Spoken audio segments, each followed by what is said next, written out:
Good evening, guys. So we are back for another episode of Real Relevant and Right Now. I'm Kirsty Spence. This is episode 6. And we're going to have a really great guest on today called Kieran Proverbs. So wicked. Kieran's in the room. I'm just going to wait for a few more people to join. Hey, guys. Hey, Miss High Vibrations. Hey, Indra. I hope everyone's doing really well. Hey Stacey, hey guys, I hope you're having a lovely Sunday. So as I was just saying, today we've got a real special guest on the show, Kieran Proverbs. We're going to be talking about the fact that he was an ex-gang member. He went to prison for 12 years.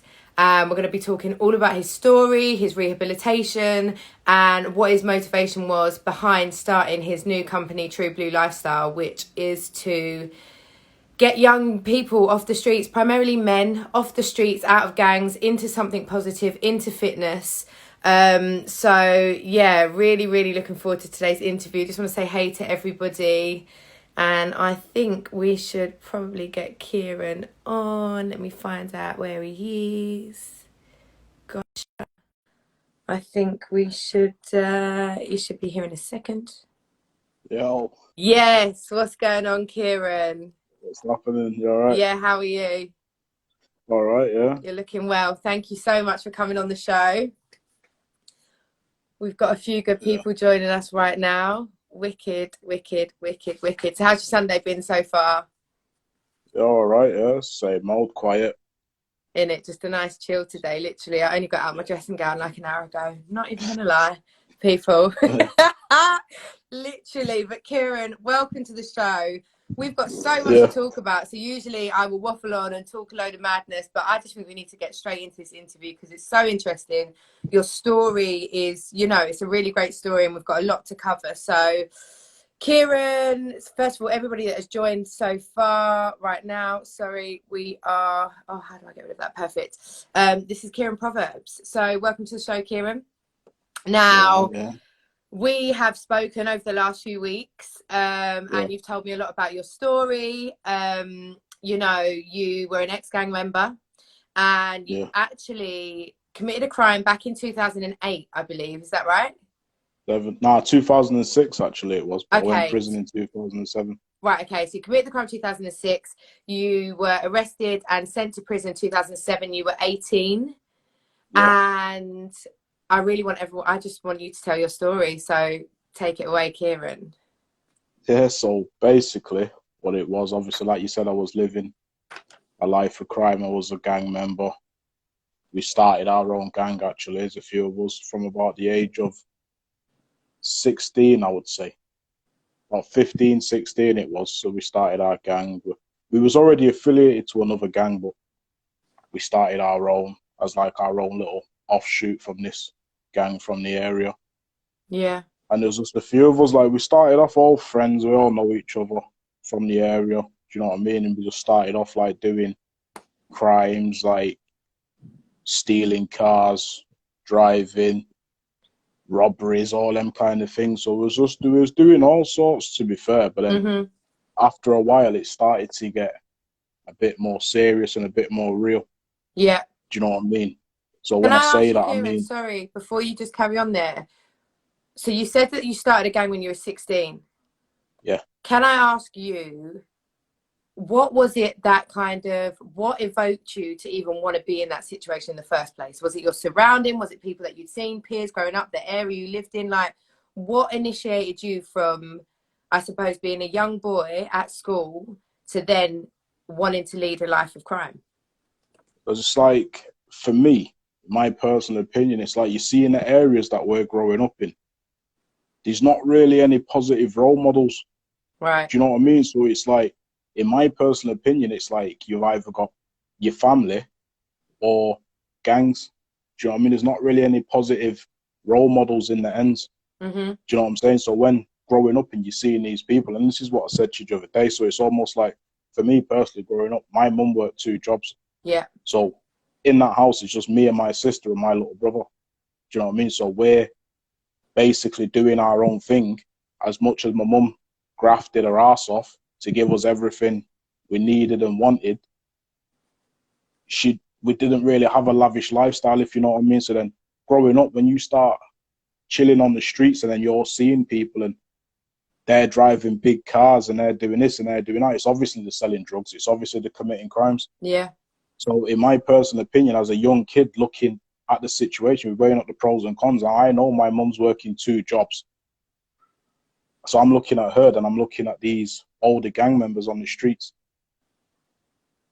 Doing the math, you just think to yourself, like, hold on, these lot are driving big cars. And when I'm saying older gang members, at the point of when I'm 16, I'm talking like 21, 20, 19, them kind of ages. So And not these lot are even driving old, we're big not cars. talking old. Yeah, I hear Nah, you. we're not even Yeah, talking old, do you know what I mean? So it's like, for me, I'm looking at that thinking, I want to be like that when I'm that age. of course, So because it's like for the us, glamorization of it.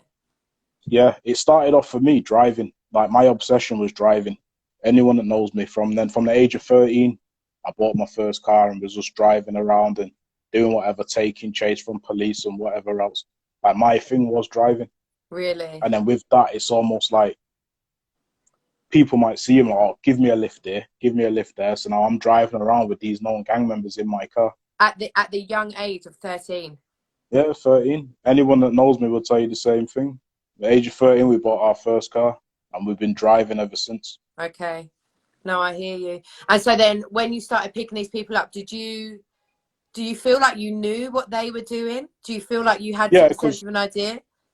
for me, I knew them anyway. Do you know Right. what I mean? I know them as people, so I know who they are. I know what they're about. I know everything. Do you know what I mean? So it's like, yeah, as I said, we're driving around with these older guys in our car. So it's almost like it's that feeling of being wanted and accepted. Okay. Do you know what I mean? So you're being accepted by these people, and these people are bringing you in and showing you love on the streets. It's almost like you're getting that respect already. When people, you see, as a young kid growing up, when you get an older person, all it takes is someone to say something like, yes, little man, or whatever. And you feel And then valued in that's that it. moment. Yeah, of Yeah. course, like, you get that feeling inside. You feel like that's a sense of achievement right there.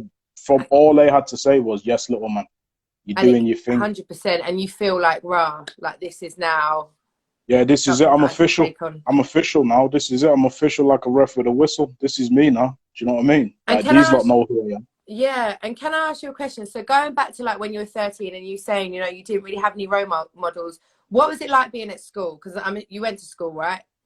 Yeah, I went to school. Yeah, yeah. And how was it like there? Do you feel that there wasn't enough encouragement? Like, because I feel like a lot of this stuff stems, like we have to go way, way back into our childhood. Do you know what I Yeah, mean? Because it's about mindsets. It's about self-belief, self-love, what we feel we can achieve, what we can't achieve. And I feel like yeah, you made a really valued point there by saying, you know, just by someone on the road backing you and being like, boom, do you know what I mean? Yes, little man. It was like a sense of, rah, you know, this is a big time player out here, or this is someone that is doing something that I am in that moment. I'm, you know, it's admirable to me.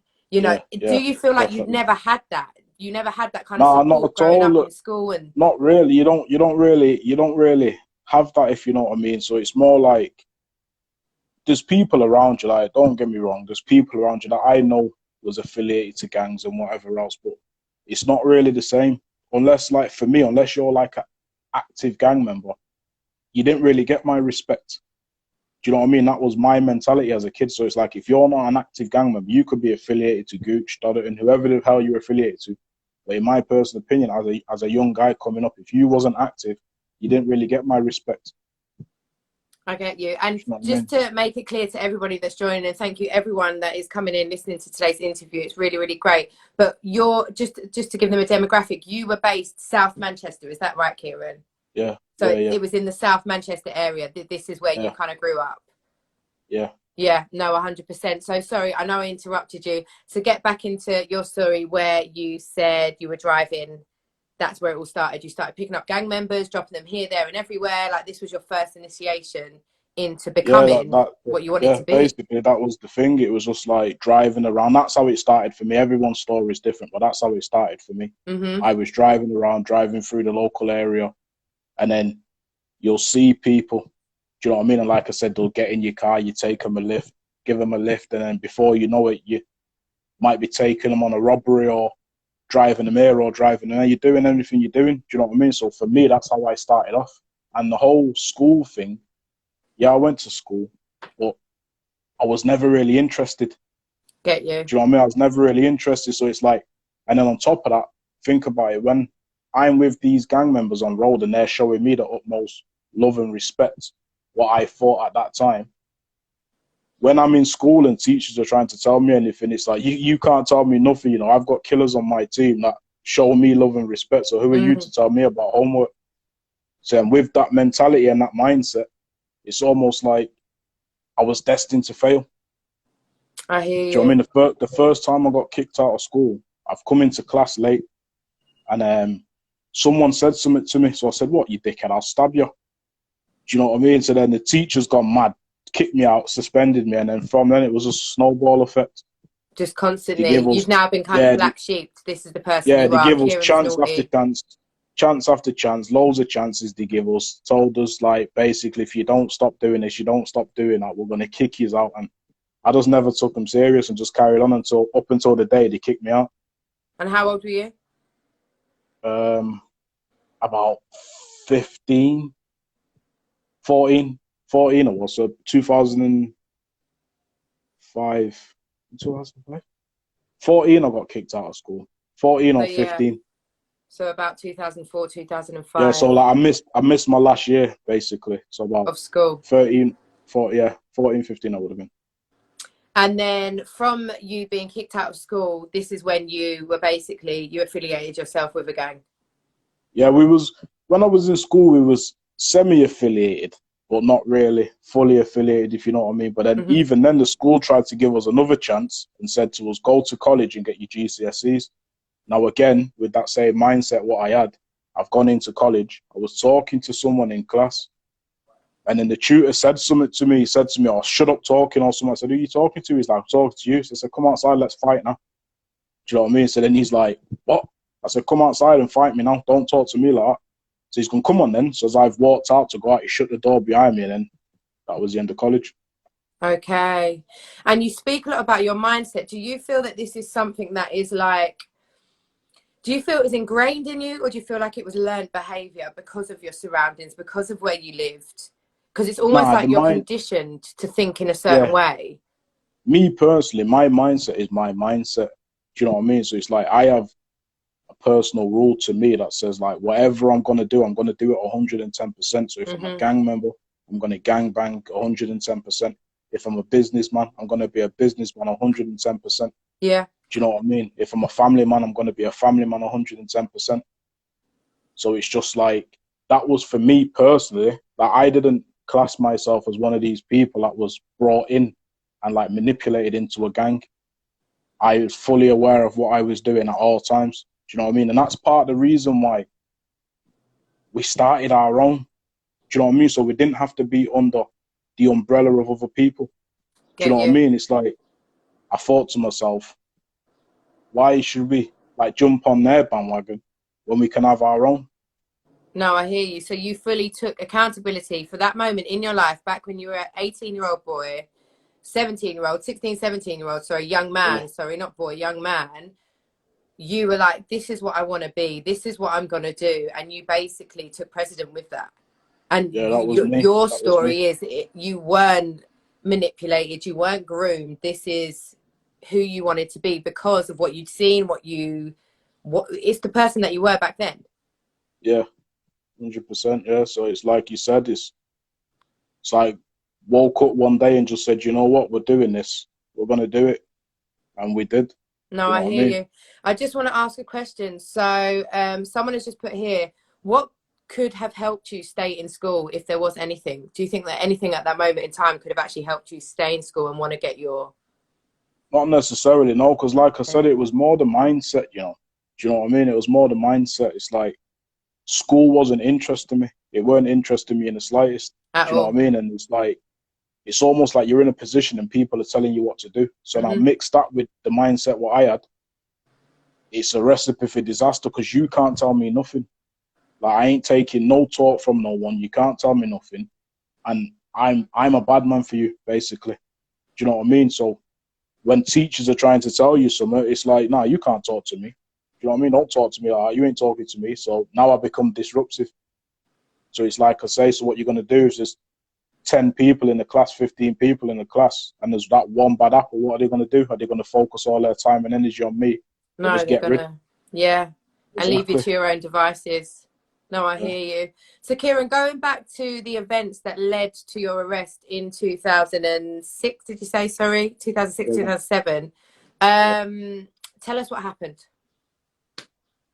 With the offence or the Yeah. arrest? With The like you offence. being arrested, like what were the events that led up to you being arrested? Yeah, so basically, like I said, I was one of the local gang members. So what's happened is a few of my mates, the younger ones, because at the time we was like taking cars. So like we'll take people's doors off, go in the house, get the car keys, and then get off in the car.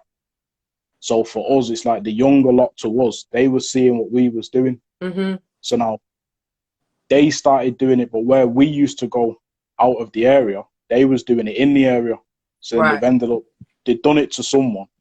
And then one of her nephews have come to me. And so he's basically saying to me, like, right, we know it was you lot.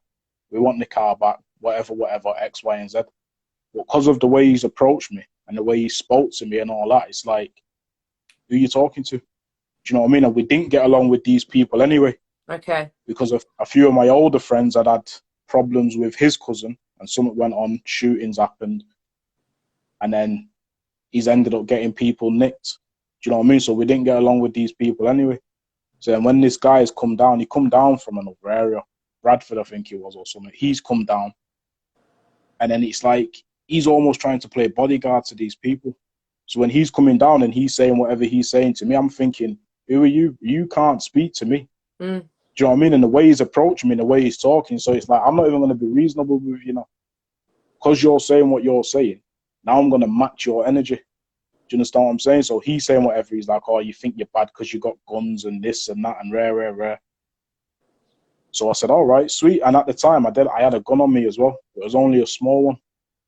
So I've said to him, I said, listen, you do realize I could take your head off now with this.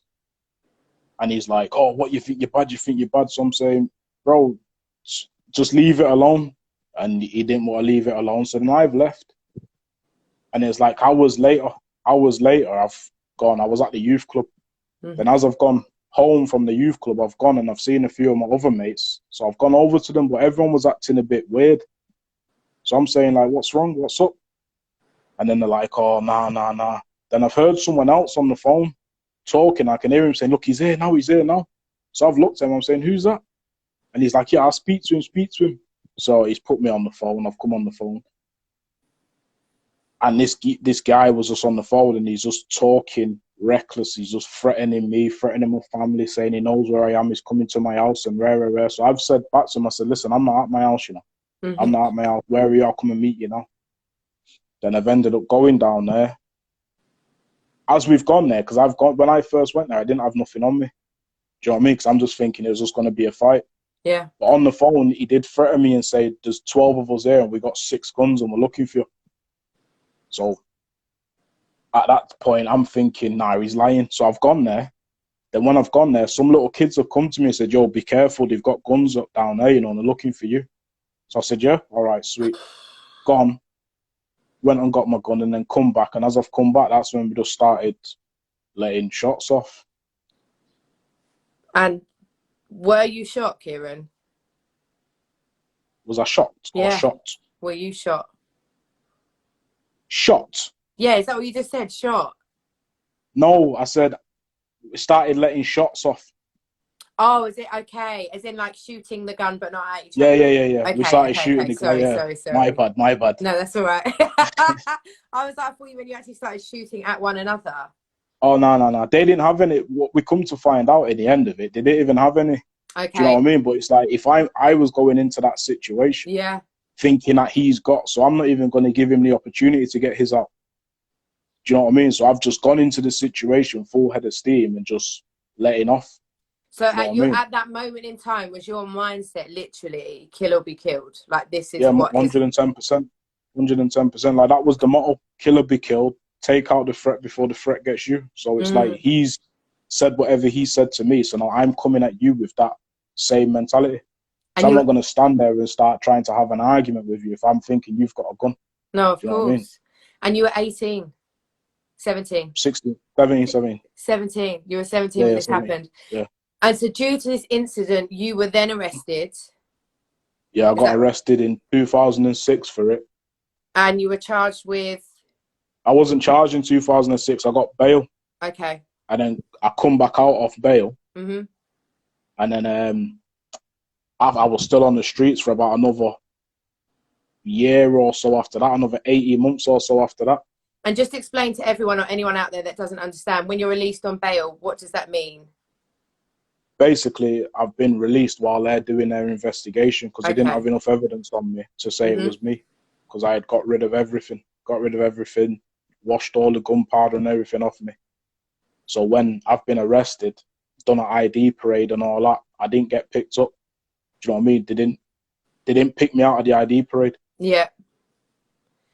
And so then it took a year for them to come or to get the evidence that they needed, I'm assuming, to convict you. Yeah, because they didn't really get new evidence. It was just somebody I was with at the time has told the police, you know, it actually was him that done that. You know? Yeah. And that's basically how you got arrested for this crime. Yeah, this is how I got charged for it the second time. Okay, so tell anyone out there that obviously isn't aware of your story, what were you actually charged with?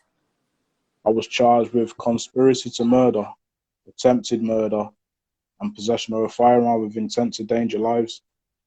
And at that moment in the courthouse, when they read this to you and said that this is what you were going to be charged with, what went through your mind? Nothing, because this is the mindset I had at the time. It's more like an achievement, a badge of honor. Like I've earned stripes now. So Do you know you what I mean? actually, at that time, as an 18-year-old young man, felt like, I've actually done what I needed to do. Like, I am actually, Yeah, I've it's raised my done. game. It's done. Yeah, it's done. Do you know what I mean? Situation happened. They got dealt with. Now I've gone to prison. Didn't snitch on nobody. I held the charge. Do you know what I mean? And then, so in my eyes, it was more like a bit of a badge of honor. At that moment. Yeah. Well, during that time. Now, you actually got you got a life sentence, right? And you served 12 years of that. Yeah. Am I correct?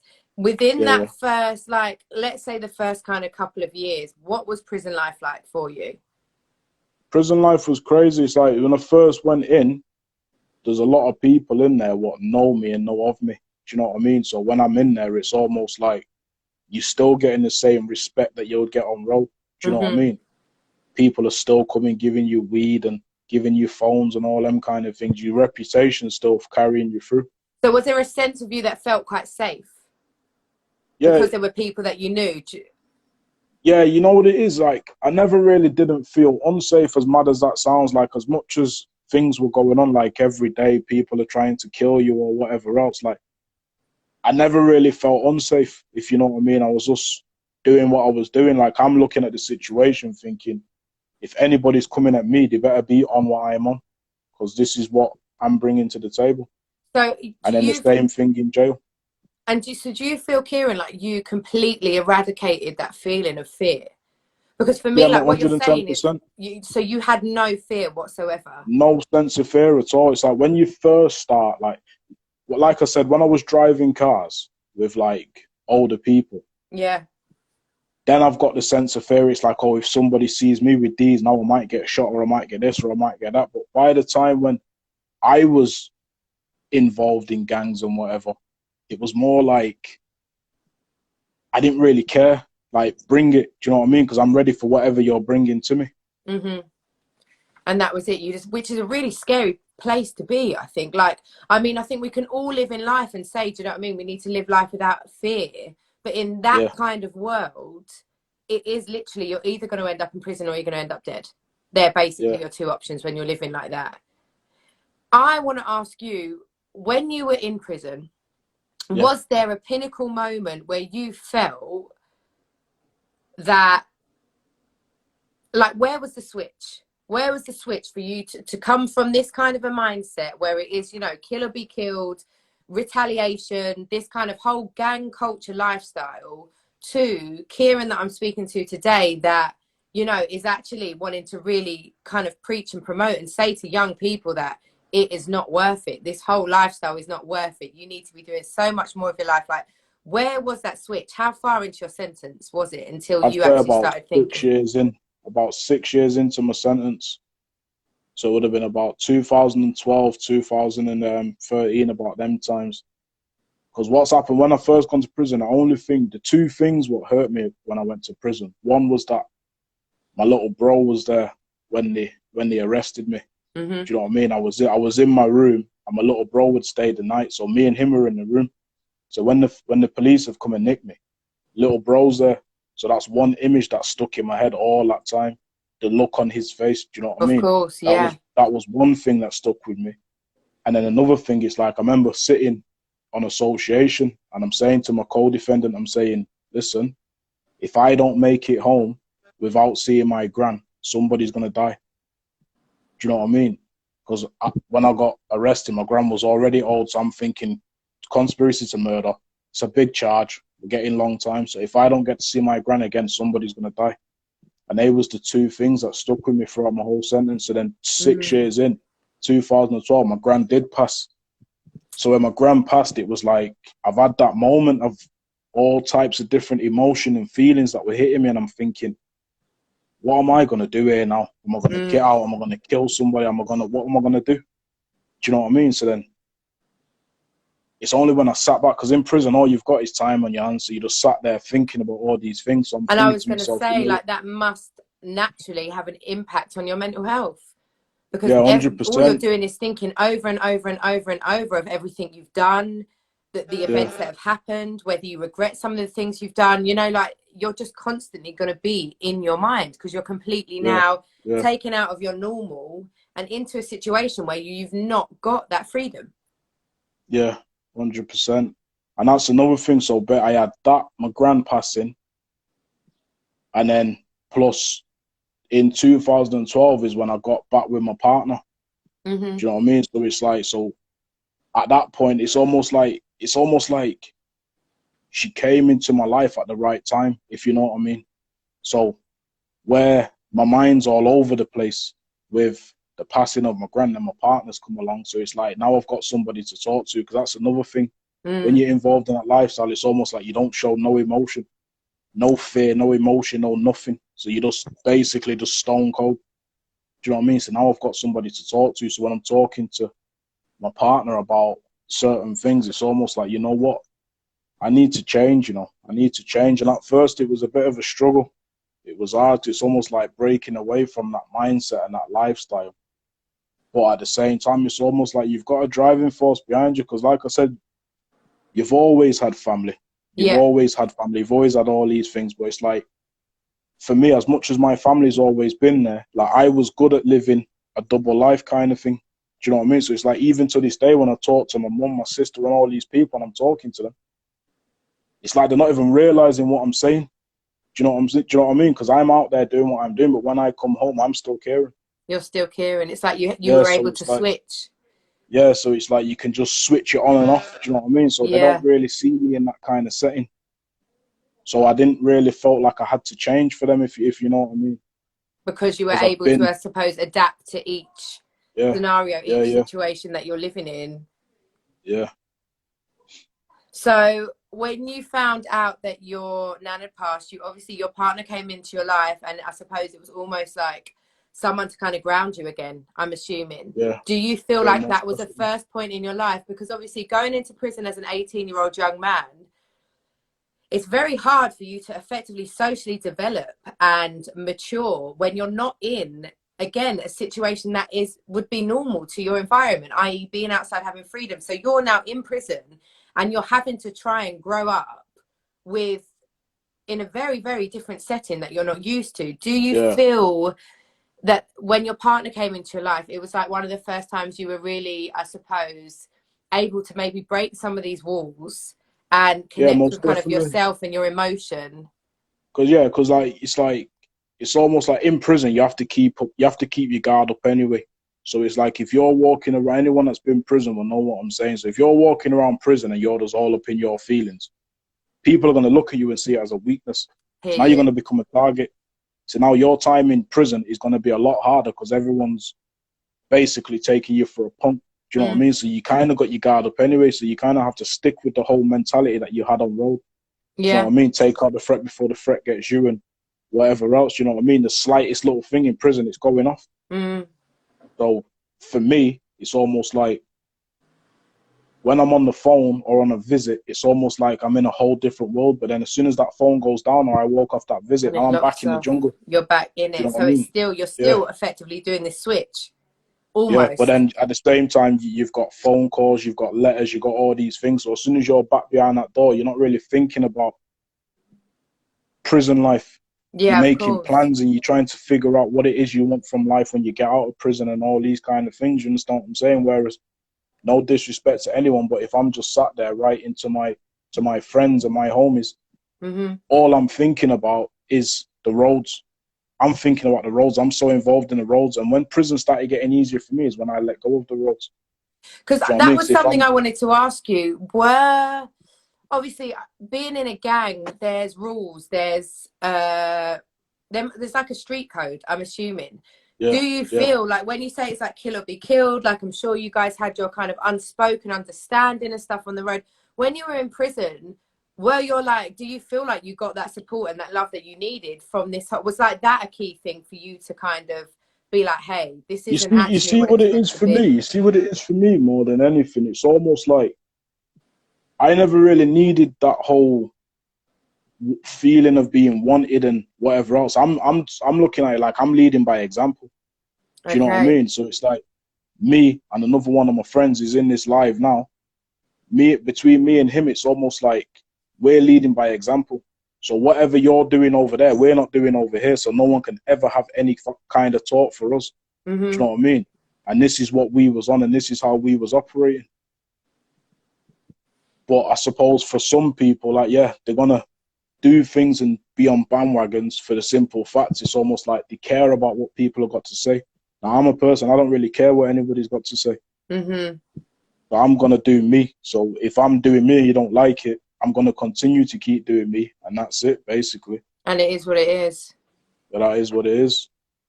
No, I hear you. And Kieran, when we spoke, we've spoken quite a bit over the last few weeks, but when you were in prison, you then Yeah. decided, I'm assuming it must be after this, that your first 6 years in prison, you decided to enroll on an SCP course, yeah, Yeah, which that is your was self-care in program.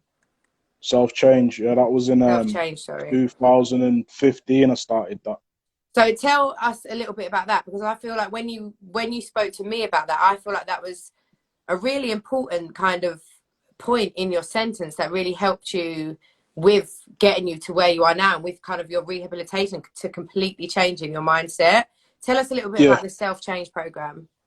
basically it's a psychology course and it takes you on a journey for everything. So you have like 12 situations and you break it down from the trigger to your feelings, your thoughts, your personal rules, which is like your morals and all that, and then the outcome of the situation. So you basically go through it and then you break it all the way down. And then you see the whole thought process and how everything panned out and why it got to that stage you got to. And then they show you different points where you could have intervened and walked away from the situation or de-escalated the situation. And do you think that that was something that was really, it taught you a lot? Yeah, it give you an insight to the situation. It give you an insight to the way you're living and the way you're operating on all these kind of things. So for me personally, like I said to you before, it starts within. Do you know what I mean? So I could have sat 18 months, the course was. So Yeah. I could have sat on that course for 18 months just spinning them a line just to get out of jail, because I would never get out of jail unless I do the course. Yeah. Do you know what I mean? So I could have just sat there, spun them a line and made out like, yeah, I'm going to do this, and not really took nothing from it. But for me, it starts within. So I wouldn't really say the course changed me. But for the mindset I was in, I was open to all types of help. Do you know what I mean? I was open to any type of help, whatever it was. Help me in it. Help me. Do you know what I No, mean? 100%. And you were also, do you feel you were also, well, to be in that place, I suppose, to accept help, you also have to take accountability for your actions and Yeah, why you are where you 110%. are. 110%. If you're going into a situation and all you're doing is blaming everyone else around you, like I could sit here now and say I would never have went to jail if the geezer didn't say what he said to me.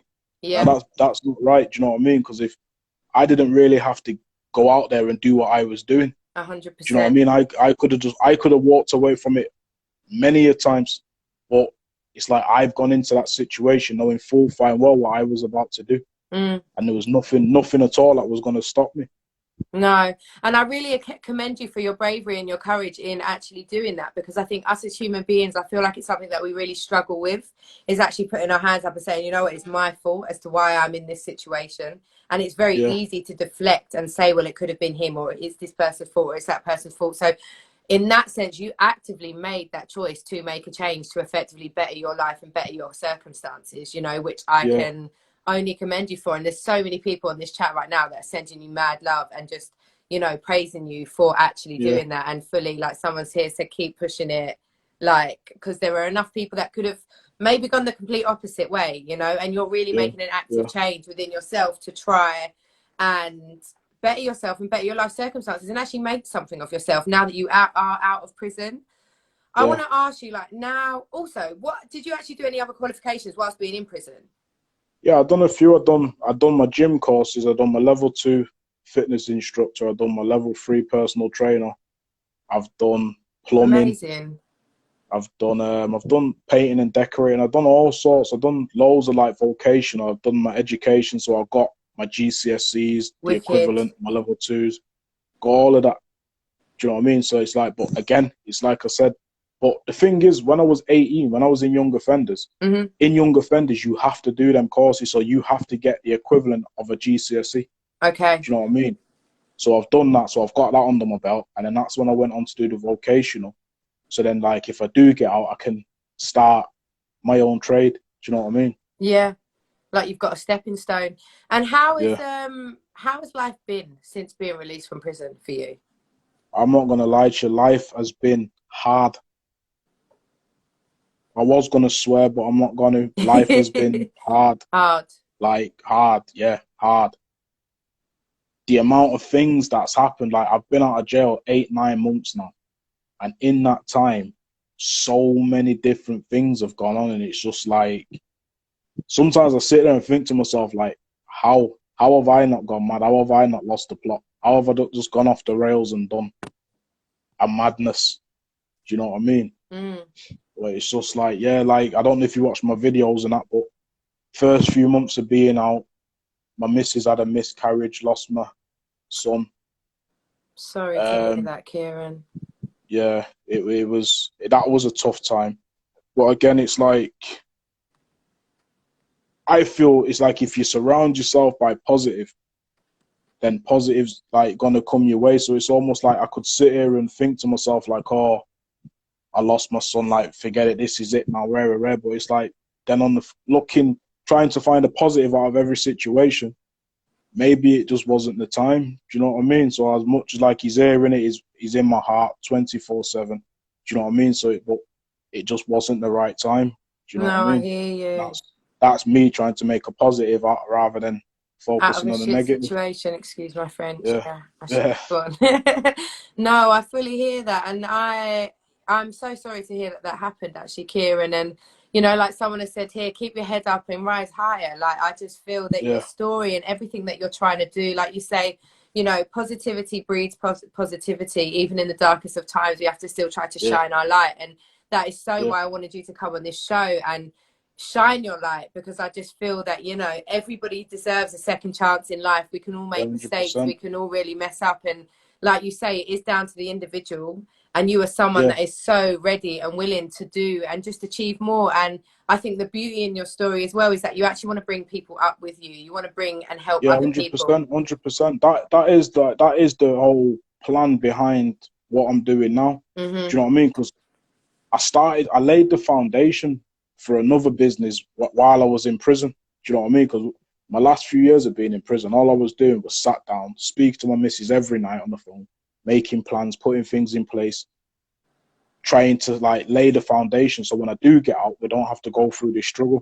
Do you know what I Hmm. mean? Of course. Without going into too much detail, took a big hit, took a big loss, and it all just crumbled. Everything just crumbled around us. So we went from going places to everything just crumbling. And in my personal opinion, that stemmed from trying to help other people that didn't really want to be helped.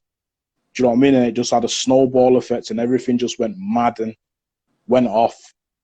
Authorities started getting involved, and it just basically just went collapsed around us. Yeah. Do you know what I mean? So now I'm back out. It's almost like I'm having to start right Again. away from the bottom. Do you And know what I mean? and With rebuild nothing. yourself back up. Yeah. With nothing. So it's like everything that we did have, we put into this last one.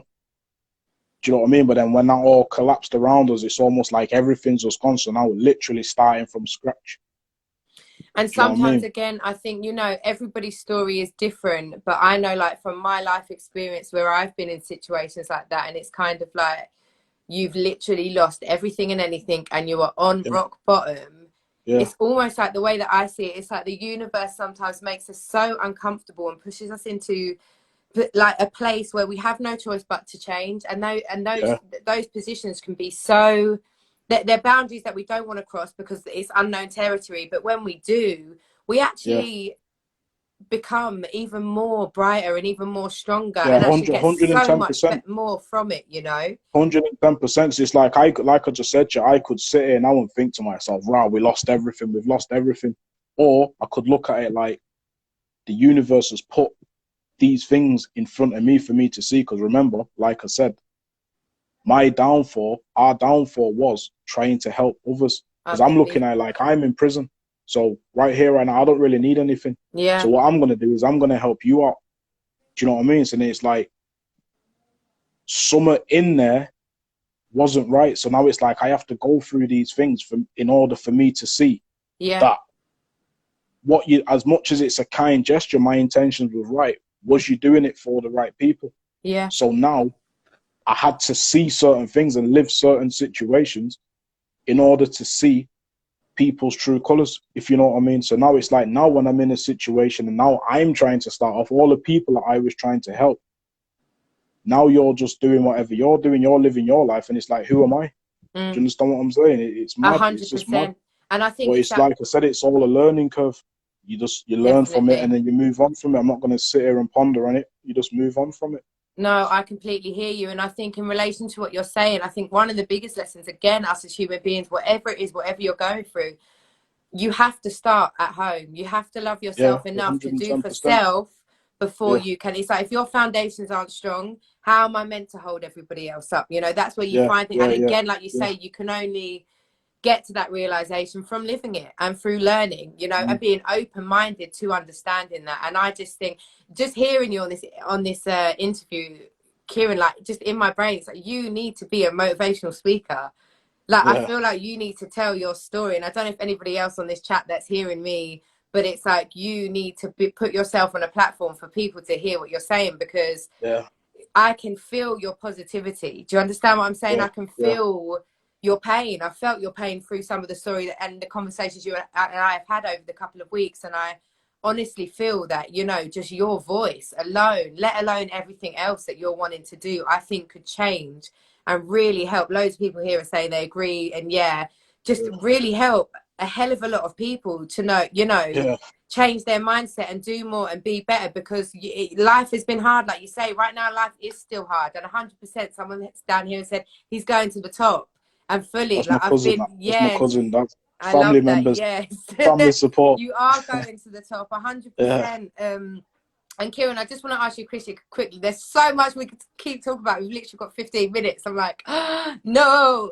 But I just want to ask you, since coming out of prison, do you feel that there has been support for someone like you, who's, you know, who went into prison at such a young age, for you to now come out and reintegrate yourself into normal society, which is tough, you know, like when it comes to housing, I don't know, credit, opening bank accounts, things like that. That's not, you know, there's no support out there. No, none at all. And you know what? And I know that we're not going to be able to go into this into great detail. Maybe we'll have to get you back on the show, because I know everyone will literally love you to be on here again. But I feel like, from the conversations we've had, this is where my understanding is as to why people will reoffend.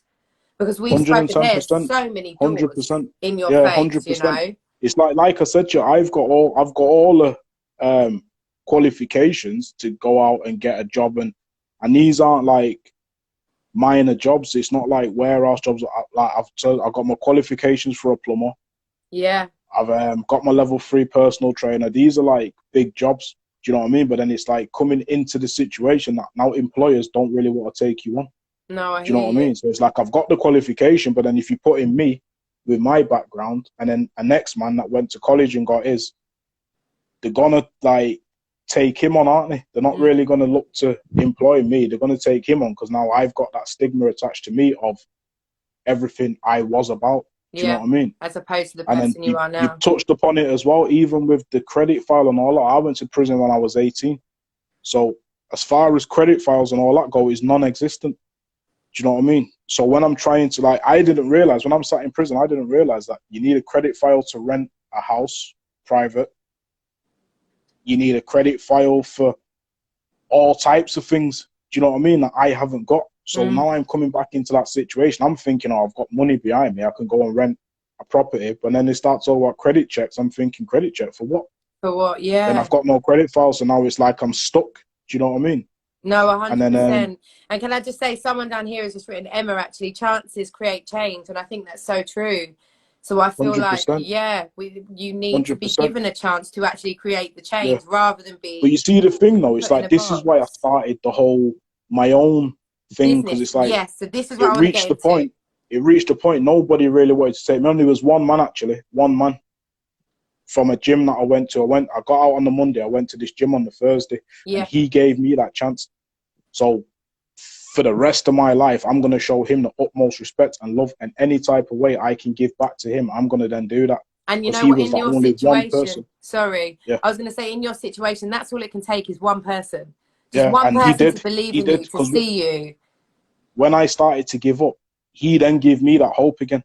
It's just that when I started working with him, the pandemic hit. So then I was stuck again. So Yeah. now we're at present day. Do you know what I mean? And So we like, are where we're at with old yeah. So Rona. this is what I'm saying. Trublu Lyfstyle, my personal training thing and all that. And once I'm established and up and running, like I said, people like myself, I could then help them in a way and put them on and give them the opportunity, take people in that nobody else wants to. Do you know what I mean? Because like all 100%. these courses and all these things, you can do them online. Do you know what I mean? So you could become a personal trainer online. So like if I then lay the foundation for you to reach that stage, do you know what I mean? And now I can offer you a job. So it's not just like I'm sending you a link to do a course and then like go find a job. Now I've got the facilities to To put you actually on and help put you in a you position. and Do you get know the what I mean? experience. No, Yeah, 100%. So Trublu Lifestyle is your business that you started. Just give everybody, yeah, like, tell everyone what your motivations behind starting this, which obviously we've just heard, you know, since coming out of prison, it's been mega hard for you to actually make something of yourself and better yourself. So you've said kind of F you to everyone that's shutting a door in your face. yeah, I'm going to do this my way and I'm going to do it on my own, which is so inspirational in itself, Kieran. Like, someone yeah, said, don't give yeah, up, fam, keep pushing, like, fully. Do you know what I mean? Just yeah. tell Love, love, everybody that's love. listening about Trublu Lifestyle and your motivations behind why you started it. Yeah, so basically Trublu Lifestyle, personal training. So I've got the website, I've got my social media pages and all that. Now it's just getting to the point where throwing content on there and just building. But like I said, we're building from the ground up. So anybody that's following me right now, just know like it's coming soon. Do you know what I mean? 100%. And I love that because you're being so open and honest with it again. You know, this is going to be about organic growth. And we Yeah, need as many people as possible to get involved with Trublu yeah, Lifestyle that are behind you, that are backing you. So anyone and everyone watching this video, watching this interview right now, please give it a like, give it a share, see what yeah, Kieran's yeah. about, you know, Push it, just and push it. yeah, and just keep helping push it to rise and rise higher. Kieran, I want to Mm, ask you, you know, one of your missions is to help the younger generation, you know, yeah, away and lead them away from a life of crime or gang culture, living that yeah, gang yeah. lifestyle. How are you incorporating that into Trublu Lifestyle? Because with like for me, Trublu Lifestyle, it's not only just a fitness thing; it's a mind, body, and soul. Do you know what I mean? So like anybody, it's just gang members, kids that are involved in crime, depression, all these kind of things. Use fitness and use that energy to combat all these negative energies and get rid. And if you think about it, somebody that's got low confidence or low self-esteem, get them in the gym, and when they start seeing an improvement in their appearance, it boosts self-esteem. Do you know And what I mean? boost your So now, confidence yeah, 100%. so it's giving people that confidence to get up and go. Do you know what I'm saying? Combat, you know, like fitness, it combats stress, it combats depression, it does all these kind of things. Yeah. So it's not just about kids at risk of joining gangs or this or that. It's everybody. And you know what? I love that. My main focus is the next generation. Do you know what I mean? My main focus is the next generation. So realistically, all I need is, say, somebody to see this that's in a position that can help. I don't mind not getting paid, you know, because like I said, I would rather help others to achieve these things. Like I said, if there's 10 kids in the class and I can speak to one of them and motivate one of them to change their life around, for me, my job here is done. My work here is done. 100%. No, and I don't have to change everybody, but if you get that one person, then yeah. And it's a really amazing feeling.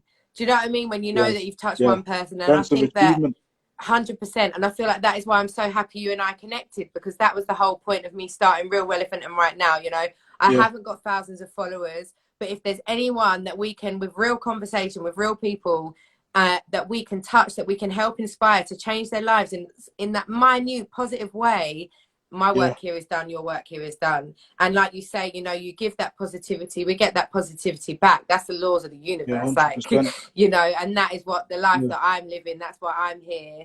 So a lot of people go wrong with it, don't they? Like you just said, like, people might look and think, oh, nah, I'm not going on there, they've not got that many followers on it. All it takes is that one person. 100%. It could be one person in this chat right now that's got all the power in the world. Yeah. Do you know what I mean? It's like, it just shows like shallow-minded people. Do you know what 100%. I mean? Like, it's just one of them things. And like we said, positivity breeds positivity. So definitely. And I also think it's a case of, you know, not being confident in yourself and pushing that barrier. Because I know for me, at the beginning of me talking to my people about starting this and stuff, I was like, oh, I don't know if I can do it. Like, who's going to watch it? And then it was actually like, you know what, Kirsty? No, like, look at yourself in the mirror. Forget all of this stuff that you're putting in front of you and just see the bigger picture. Let's just start doing. 100%, let's just start doing and see where we get. Because like you say, when you put positivity out, you can only create more positivity. And especially when you're trying to lift others. Yeah, 100%, man. So I want you to know that I'm proud of you. Like, I'm mad proud of you fully, Kieran. And I've not even known you that long. And you're getting so much love on this chat right now. But I'm just so behind everything that you're doing, and I really wish the very best in Trublu Lyfstyle. And I really, really want everybody and anyone that out there that is listening that may want to help, or, you know, has heard Kieran's story and that are in a position to really help this lift, get in touch, like, fully. We're coming this year. We're coming. 100% 2020 vision. Corona. I must have thingy as well. I must have missed my invite to the quiz last night. I must have missed that. It's probably in my junk mail somewhere. It's probably in my junk mail somewhere. I'll look for it in a bit. Don't worry, we'll do it again next week, definitely, Kieran. But fully, just before you go, we've got 7 minutes, so we're going to keep it rolling because this is absolutely amazing interview.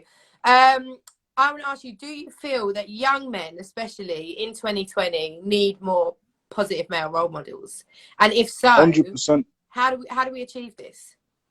100%. Because you know what it is with a lot of people? A lot of people see, like, music's one of the main things. Like, a lot of people might listen to a track and hear someone talking about this and talking about that. Yeah. And then think this is the life, but it's not, you know, because, like, if you think about it, as much as he's rapping about what he's rapping about, he's got a platform, he's got it made, he's got his following, he's got all these things, he's making money off it. Now you're hearing what he's saying, as much as he's talking violence or whatever, he's making money off this. Do you understand what I'm saying? So for me, it's like, if I'm listening to one of these rappers and they're talking about, yo, I'll go do this and then I start going and doing that, you need to check yourself. You understand what I'm saying? No, he's used his head, he's telling his story.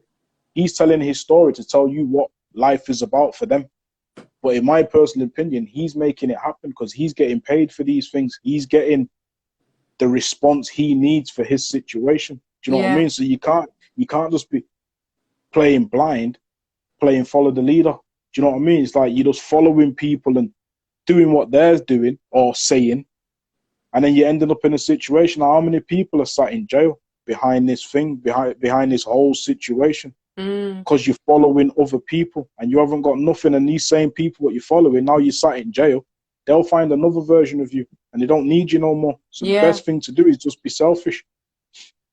And to do this for you, basically. So we need some more positive male role models. And when you talk about music as well, I feel like it's about that conscious, positive, spiritual talk almost. We need to be hearing a lot more of, you know, about self-love. No, don't get me wrong, you know, I enjoy that nitty-gritty, grimy stuff. Like, I enjoy that, do you know what I mean? But at the same time, it's like, you kind of have to separate from the two. You can't just really hear what he's saying, like, oh, I'm going to go kick off a door and kill this person or kill that, and then think, yeah, I'm going to go do that. Like, just listen to what he's saying and vibes off what he's saying. There's a few people out there, you know, and that's what I was saying before. That's one thing I want to put out there. It's like, when I first come out of prison, I didn't really know what was going on, but since I've come out and then I'm seeing all these people, what I know, that used to be in gangs and living a life of crime, now they're doing big things. It's like they're pushing certain things. I know a few people that are doing that. I'm not going to say any names, but I see a few people that are doing their thing. So that kind of motivates you as well. But a lot of the time, what people tend to do is, rather than looking at someone and getting motivated off them, what they want to do is then turn around and try to take his. Do you know what I mean? Rather than going out and getting your own. So if I'm looking at the next one, I'm thinking, right, my man done it. He's been out of jail a few years longer than me. So, all right, I've got 2 years to catch up to him. Do you know what I mean? Where other people will just think, you know what, my man's got that. He's got this, he's got that. Yeah, let's go rob him. Now forget that, man. Get your own. Use him as motivation. Use him as inspiration. Stay in your own lane. Stay in your lane. Stay in your own lane. Again, it's like, you could go try rob him and then it goes bits up. Yeah, no, 100%. I hear that. Nothing happens before its time. And I also think that another key point to add to what you're talking about is, we need to talk about it more. More people like you with their stories 100%. need to use the platforms. There's so many platforms 100%. out there right now to speak your truth and to speak your story. You know, we really do need to talk. And a couple of people have said out here, there's too many sheep. But it's true. I feel like we need to talk even more. We need platforms where we can just express ourselves, speak our truths. Like you say, it can just affect one person, and that is... People only respect wickedness as well. People only respect wickedness. Like, you see, when I first come out of jail and people are shouting me, and I'm like, nah, I'm chilling with my girl. It got to the point where people are phoning me to say, oh, what you doing? So I'm like, oh, I'm chilling with Mrs. As if that's a bad thing. So am I. So it's almost like you need me to co-sign what you're doing in order to sit down with your partner. You're just a sheep, though. Like, you're a sheep. Do what you want to do in it. If someone wants to say you're weak or you're a bitch or whatever, do what you want to do, bro. I agree. And I would say that that is so important. You have to live your life for yourself, period. Yeah. You have to 100%. be selfish and give that self-care, that self-love to live life for you. 100%. Because effectively, we're all on this planet to be happy. You know, we're all on this planet to achieve what we want to achieve. But that's my opinion anyway. I feel like we're all here to reach our happiness, the epitome of happiness, whatever that may be to each other. We've literally got 2 minutes, Kieran. For any young people out there that are maybe considering to join a gang, or maybe are in a gang, or want to live a life of crime, what wise words would you say to them? We've got 2 minutes. Be yourself. Be yourself. Don't follow anybody. Just do what's best for you. Be selfish in situations. Look at the man next to you and see if he's really on what you're on. Do you know what I mean? Because I guarantee you, most of the time, like for me personally, I know for a fact, the things I was on, the man that sat next to me, he wasn't on what I was on. Do you know what I mean? And time shows that. Don't get me wrong, there'll be a few people that was on that, but a lot of people weren't on that. And this is one thing I heard, and it stuck with me forever. It's like, there's 3 types of people in the world. People that make it happen, people that watch it happen, and then people that ain't got a clue anything even happened. Like, we need to be that first one. We need to make it happen. We are. We are making it happen. Candyman. And I fully agree.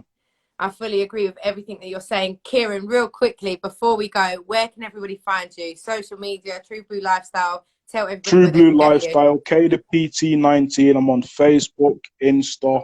I'm even on Twitter. I ain't got a clue what I'm doing on Twitter, but I'm on there. Yeah, I'm on all of that. Wicked. Well, guys, I will post this on my Facebook, Insta, social, so everyone can watch back if they've missed tonight. I'm Kirsty Spence. This has been Real Relevant and Right Now. This has been the amazing Kieran Proverbs. Kieran, I'm so grateful for you coming on the show. Honestly, thank you so much, man. Loads of people here. Just really quickly before we log off, everyone's saying real talk. Motivational, powerful interview. You're such an inspiration, Kieran. Well done. Such a moving story. Experience and knowledge is power.